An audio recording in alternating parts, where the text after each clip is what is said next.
Hi guys, welcome to my channel, and for today's vlog, we are here in Manila. Manila. I keep coming back to Manila. Bitaw oy, na ako din sa Manila kay nag-attend ko training. So, I arrived here in Manila last November 10, and then karon November 18 na. So my God, one week na kapin actually. So nagsugod ang training November 10, and then karon lang sa gid pud siya nahuman. So ganina sa buntag nag-post test me, and then thank you Lord, nakapastar yung auntie no, maski sige duka sa lecture no. Kula lang siguro mahagok sa lecture, ha? Joke!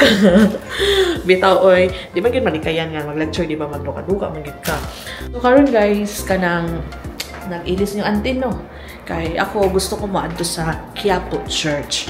So, akong location na ako dinhi sa Manila Grand Opera Hotel para mag-scatter. Oy, dili! So, dinhi ang venue sa among training, guys. So, dinhi ang venue sa among training. Hinapod mi naka-check-in. Pero dinhi po ng hotel na casino. So, ano na? Scatter time! So, dili bitaw. Ay, igor ako nilili dito sa casino, be. Mo din ang dagway sa casino. So, ana ko taman, guys. Dili ta magtaya kay sayang ang kwarta. Bayan lang sa itong utang, di ba? Di ba? So, karon magiging ko nagpatintala ng casino din sa taas. O din na silong di ay wadto ko og Quiapo Church. Salamat ko nga okay ko na salamat ko nga this year though na serious na din dapita na this year though daghan kay challenges karon nga tuig no. Naoperahan ko twice, and then abi na gid ako nakoy cancer. So but still nako dinhi karon alive and kicking. So madto ko sa Quiapo kay musimba ko pasalamat. Di ba? Abi siguro niyo mas-scatter ko dinhi no.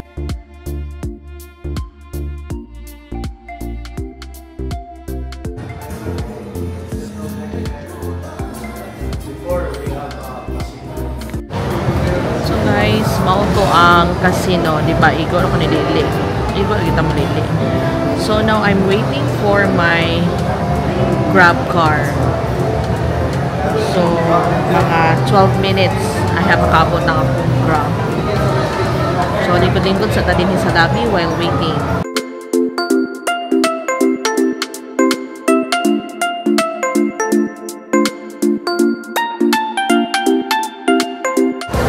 So, doon na ang ako ang Grab car. Nawas na po kay Murag. Pasaka na siya. NFD, okay. It's here na. Afternoon po. Kumpanesa po? Yes po.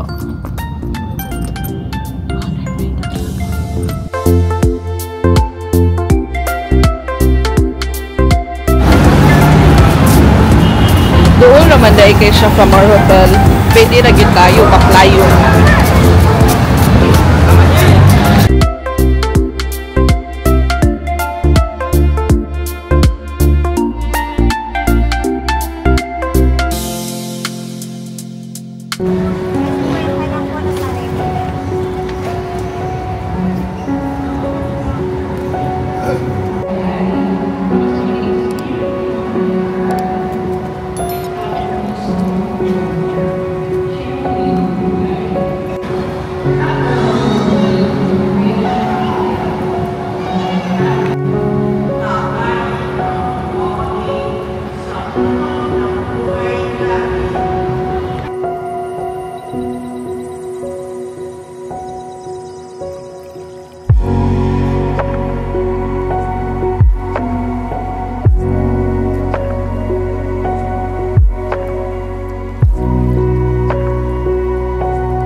the hotel.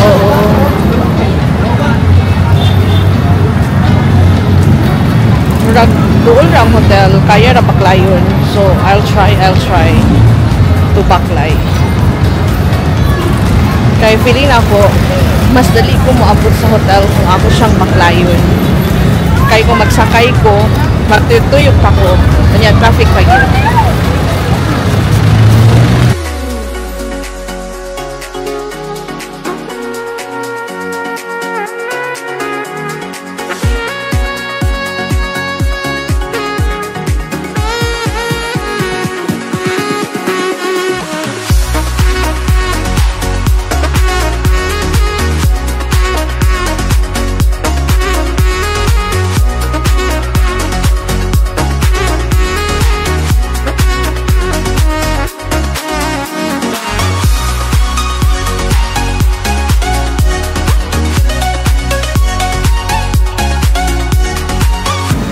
Guys, really, mabaklay na gid siya.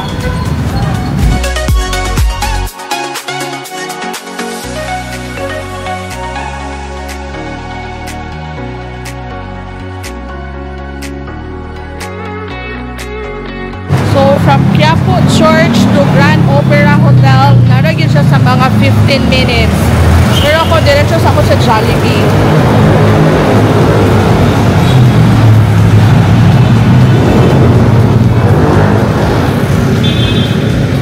So this is the back of our hotel. Ano yung back portion sa mong hotel? Yung entrance is to sa Pica Street. But yes, really, 10 to 15 minutes walk away from the hotel. Kung kabalo lang yun ko, ganyan na siya kaduol. Wala lang ako nag-taxi. Ako nang ibaklay. So, diretso ako sa Jollibee. Kaya mag-dinner sa ako. Sa Jollibee, bida ang saya.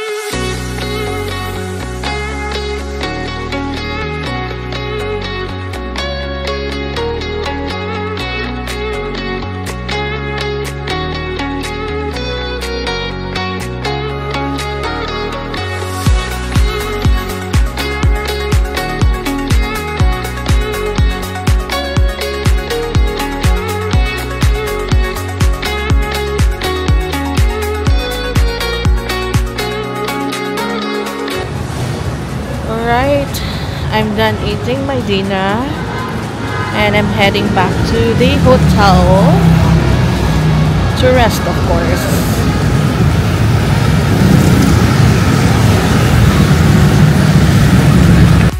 Bidang saya, and then tadaan! Back portion of our hotel.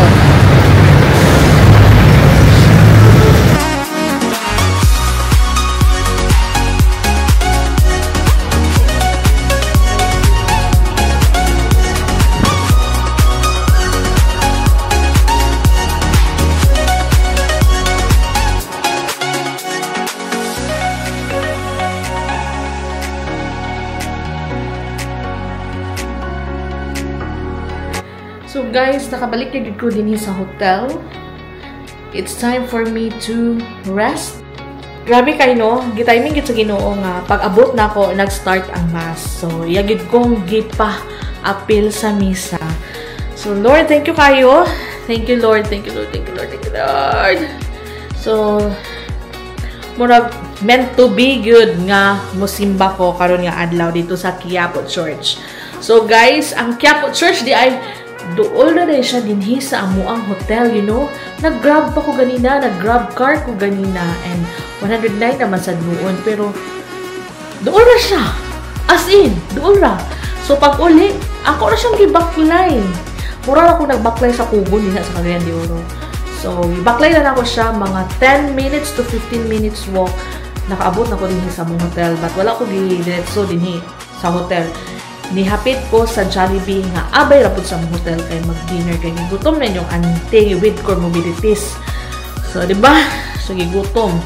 So, nagkaon ko og bonggang-bongga, no? Kay for the past few days mo rin kasabot sa kong kaon bitaw. So, karon akong i-ready ako ang maleta. Tama na. Grabe pa kay kagubo. Grabe pa. Ako na siyang i-arrange kay gusto ko, hindi ko magbaguod igma sa airport, no? Kaya wala akong bana din para magbitbit sa akong luggage. So, dapat di ta tsaka tanawon sa airport, no? Ako yung iguon din sa akong gamay nga luggage akong magipangdala kay ugma magpalit para makuog hukya sa imbitin, guys. So, murag lang, no? So, pay pa hukya sa imbitin niya. Bugat naman na, no? Bugat, unya. Murag daghan-daghan po akong paliton, ubay-ubay kay nabalubi ka. Pilipino, kailang na naipaslubong inigbalik, no? So, mao yun na siya. So, akong paningkamutan nga maigutan na din sa ako ang luggage. Pati ang mga samples nga akong nakuha sa amo ang training. And ay samples ito sa mga sponsors. Magpasample, mag-yun na sila dito. So, akong paningkamutan nga maigo siya ani nga luggage para nga akong backpack ugma. Ingbitin na isulod. No, ingbitin sulod or kasi na akong backpack dili siya inana kapuno. Kung bitbit kong ingbitin niya nasa paper bag at least ko rin akong kaayo ng awon. So dili ta murag gabagot kita na bagud. Thank you for watching my video. So I'll be uploading siguro part 2 na lang for tomorrow kay kapag edit ko taas na video. Kapag edit. So, tomorrow is another day. So, room around na siguro sa MOA while waiting for the time. Kaya akong flight tomorrow will be 6:55 in the evening. So, magmuwa-muwa sa ako dito sa akong palipas sa akong oras. Magyutuyok, no? Basin, makakita rin ko nga ako katwinggal-twinggal akong mata. So, Lord, tabangi ko nga di kong kastod ako. So, guys, mo to. Thank you. And see you tomorrow. See you in my next vlog. Bye!